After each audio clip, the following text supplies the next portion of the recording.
be back with you with a recap of my marathon race to wrap up these training vlogs with the best part is when you actually get to do that marathon and check it off. Obviously, it's exciting actually getting into the race, but it's also really nerve-wracking too, and a lot of work. So feeling really good about that and excited to share with you guys kind of what went into race morning, as well as some of the things that I did during the race that felt like made it a success. It was a success. I'm feeling really good about it. So I'll share more of those, kind of things at the end, but let's get into race day. So that morning we woke up about 3:30 a.m. We had to be on the bus, or I had to be on the bus at 4:25 a.m. My husband ran the half marathon. His was a little bit later, but he was driving me to the bus. So we were both up, obviously. And I wish I had footage, guys, of like this morning, the buses, and just so you could see kind of how it all plays out, the way they do these races, Revel races, which are awesome, by the way. The way that these races are in the mountains, and so you have to get on a bus to go to the start line. So you don't actually get to drive to the start line yourself like you would in a typical race. And so that just means you're up even earlier than you normally would be. And they moved up the start times because it was abnormally hot for where we were in Sun Valley. Like the whole area was facing record temperatures. Not what you would want for a race, but it actually ended up working out really awesome. But my race was starting at 5:40 a.m. and it was in waves. And so that was a thing. They wanted everyone to be able to start like before 6:30. So it wasn't too hot for anyone. So we got on the bus and drove up. And when we got there, we had to like wait for the other bus to leave. And then we only had about 10 minutes once we got off the bus till like our start time. And so that was really stressful for me, just because I'm used to getting the start, with like 30 minutes of time, just feeling very relaxed, having plenty of time to warm up and get my legs moving, just because it takes me like a mile or two to warm up as it is. And so got off the bus, went to the bathroom, made sure that I had everything in my pockets exactly the way that I wanted it. I locked in my GPS for my watch to make sure that was working, got my headphones music working. And by the time I did all that, we literally had like 2 minutes till the start line. So my warm up was like 2 minutes long, did like a couple butt kicks, leg swings, high knees. That's basically what my warm up was this time. And it would normally be more than that. So then they said, okay, runners, get started for wave 2, which was the one I was in. It was all single file. And even at the start, it was single file. And that's because of the way the race is. It's like on the side of a highway and you're supposed to stay, on the shoulder within these cones because there's cars coming. So you just to be safe, you need to be running single file basically. And so that's how the race started. And obviously your chip time doesn't start until you cross the start line anyway. So it was relaxed in that sense. It wasn't like just go right now. I ended up starting like a minute later or something. And that was totally fine. And then because I was kind of tense and stressed out from how quickly things had gone, quicker than I wanted to, I just told myself in that first mile, just relax, just have fun, enjoy the morning. It's beautiful out, and it absolutely was. I mean, the temperature was chilly for sure, but I knew it was gonna warm up. So I was just wearing my tank top and shorts. I wish now that I would have put my mittens on. I was feeling I think just because the nerves and adrenaline as well, but I was definitely feeling kind of jittery and just cold, extra cold a little bit. So I just think it was a mixture of factors, but I think the gloves would have helped.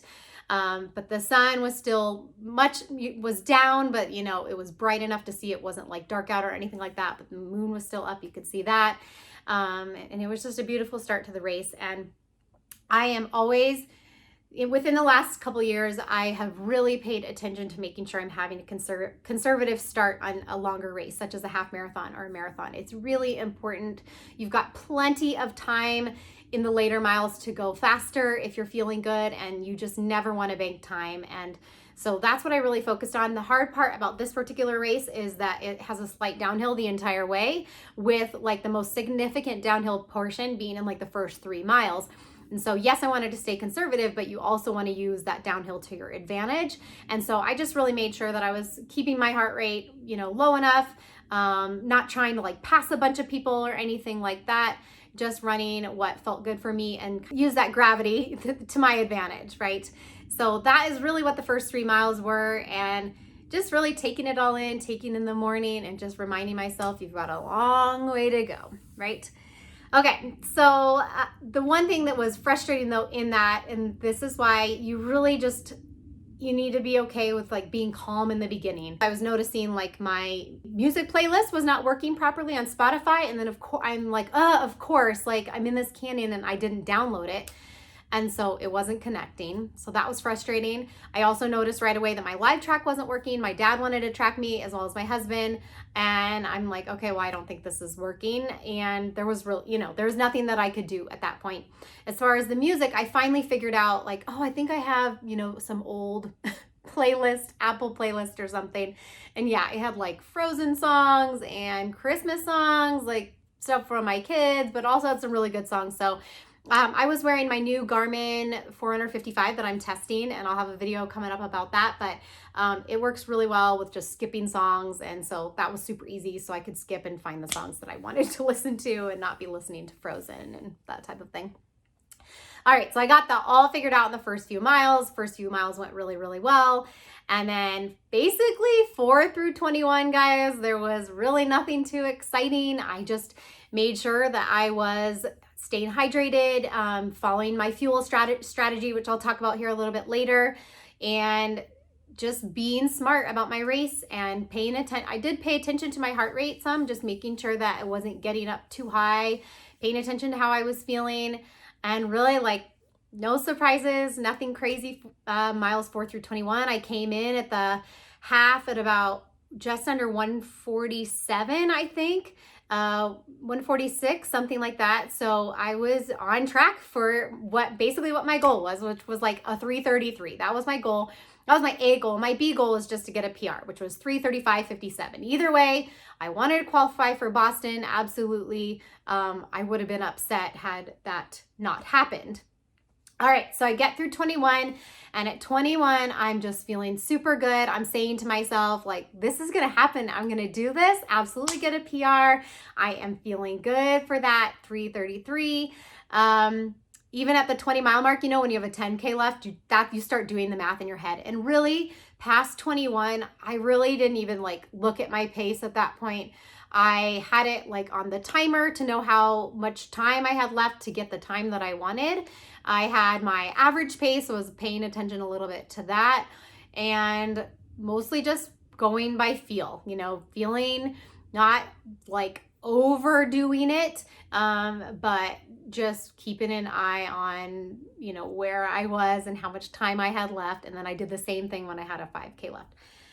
But I did have a major issue happen right around mile 22.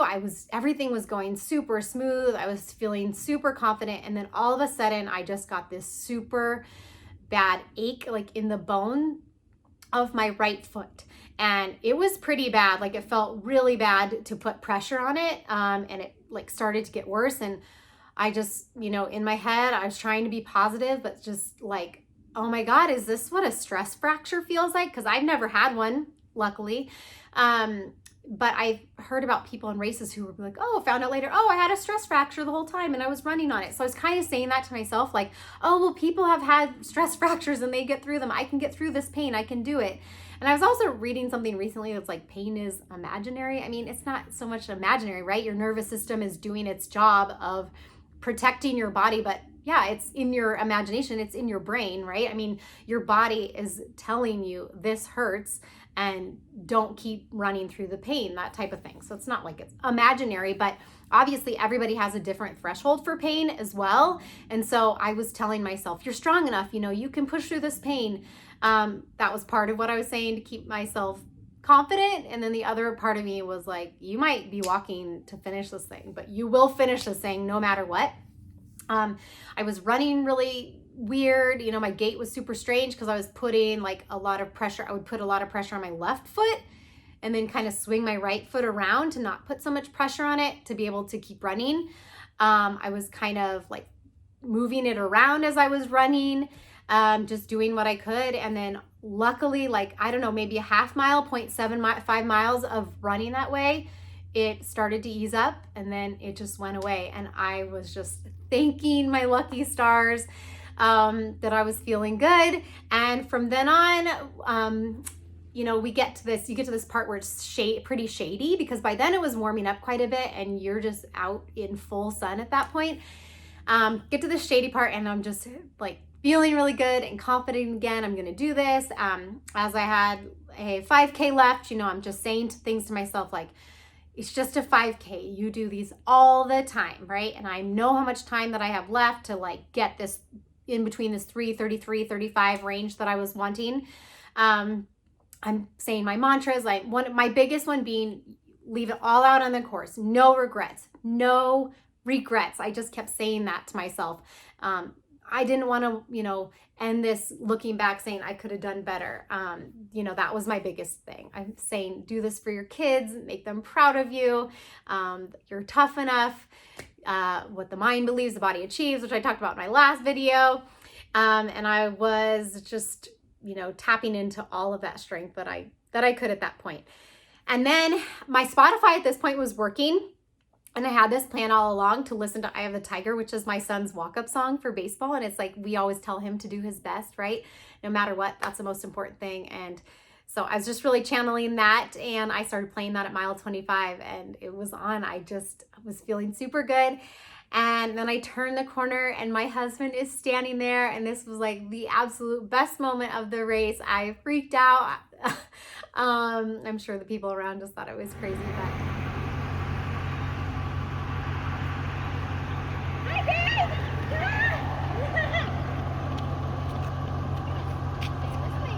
he jumped in and ran with me even after running a half marathon, which he got a major PR. He did awesome in his race. And then he was running with me. I just definitely got this huge boost just knowing there was only a mile left. I was running a sub 8-minute pace for that last like 1.2 miles. The last 0.2 was like 7:11 or something like that. So I saw with like the last 0.2 miles, I mean, I'm saying to my husband, how much is left? How much is left? He's like, you're almost there. You know, he was really encouraging me and that was just really awesome. And then I saw that I was going to get under a 3:34. So I hadn't really looked closely before that or known how close I was. I knew that I was for sure going to get a PR and a Boston qualifying time, but that 3:33, I knew that was going to be tough to get.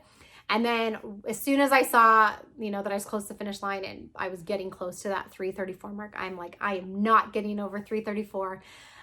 So I was flying coming in, just felt ecstatic. I just cannot explain that marathon finish feeling, you guys. If you have not run a marathon, I know it is so much work. The amount of work it takes to get to that finish line is insane, but there's just no feeling like it. There really isn't. And just especially when you think your body can't give any more and do that push at the end, it's awesome. You did it. Oh, I love you. Love you. Proud of you. Thanks for being there with me. So crossed in at what was my time? 3:33:52. And Revel, like after you're done, prints out these awesome cards for you. That tells you your place and your time and that type of thing. And if you're a Boston qualifier, it'll say, congratulations on your Boston qualifying time. The people at the end were so awesome, asking, what do you need? What do you need? Here's water. Here's a cold towel. Here's your medal, which by the way, guys, this is by far the coolest medal I've ever gotten. I mean, this thing is so big. It's just really, really pretty. It's huge and it's awesome. And my husband's, the half marathoners got like this bronze color, but I love them. I just was on top of the world, honestly. And I just encourage you guys to keep pushing to get those PRs and get those goals because it's worth the work. It's always worth it. I know it doesn't seem worth it sometimes during. I mean, I had moments for sure with this training cycle where I questioned a lot of things, especially since it had been going on so long because I had another marathon that got canceled. Hurting myself and not being able to run for 8 days was really worrisome. Like I didn't know if I was going to be able to meet my goal because of that. But it's always worth it. Anyway, so with this card, I got it printed out. I ended up with 3:33:52, which is an average pace of 8:09. I was 33rd out of 235 runners total, 8th place female, and I got first in my division, which I was just really proud of that result and happy about that, and qualified for Boston. So this gave me a 6-minute and 8-second buffer. Hopefully that's enough to get into Boston. If I won't talk too much about that, but just because you qualify doesn't mean you get in. They take the fastest people first. So hopefully it is fast enough to get in for 2022. I will keep you posted when I register, which is not until November. All right, so I want to talk to you guys about what I thought my successes came from the most. Number one being, which I talked about, being conservative at the beginning. I cannot stress this enough. Do not bank time in your marathon. You have 26.2 miles to go. There is absolutely no reason why you should be running hard, your first 3 to 4 miles. There's just no reason.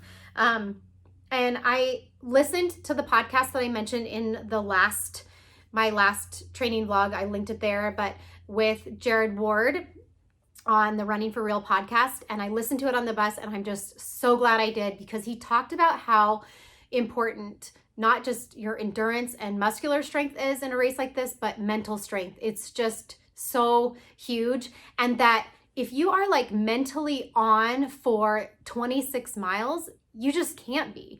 You won't be able to push, with your mind those last 6 miles. And so he just kind of talked about how your mind gets tired as well. And so if you're like making your brain like be on and be focused from the very first mile of a 26.2 mile race, you're going to tap out. And so I really thought about that, especially those first 5 miles where I just was relaxed and enjoying the morning, taking the time to look around at the scenery, taking the time to say hello to people on the course, thanking the people giving water. That little release is so helpful when you're just like in a zone. It's so exhausting. And so I cannot stress that enough, is just enjoy the day, enjoy the moment, and relax in the beginning.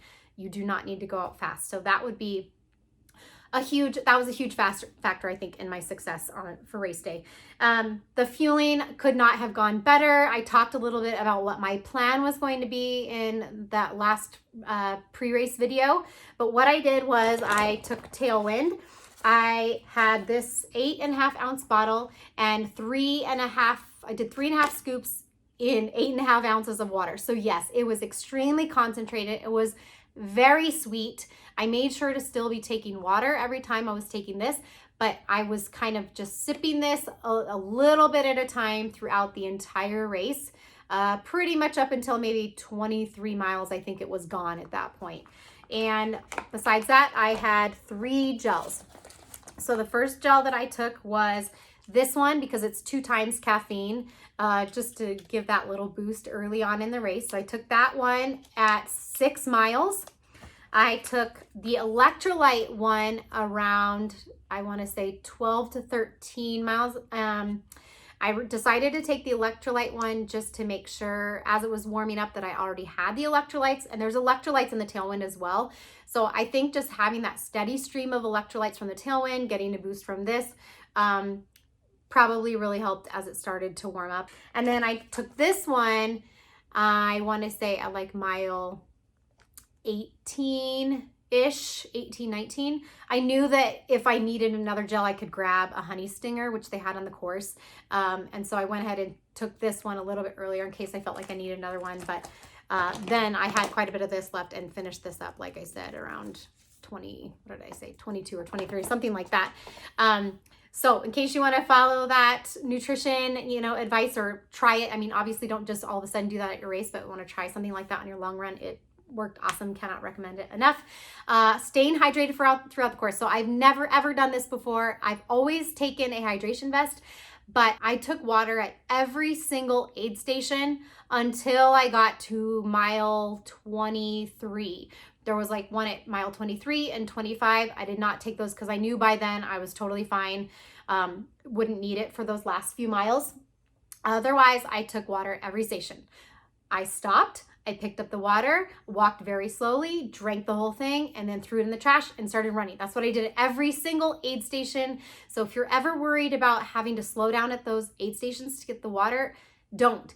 You will make it back up as you start to run. It's better to stay hydrated throughout. And I know that that was a key factor in doing well for this race.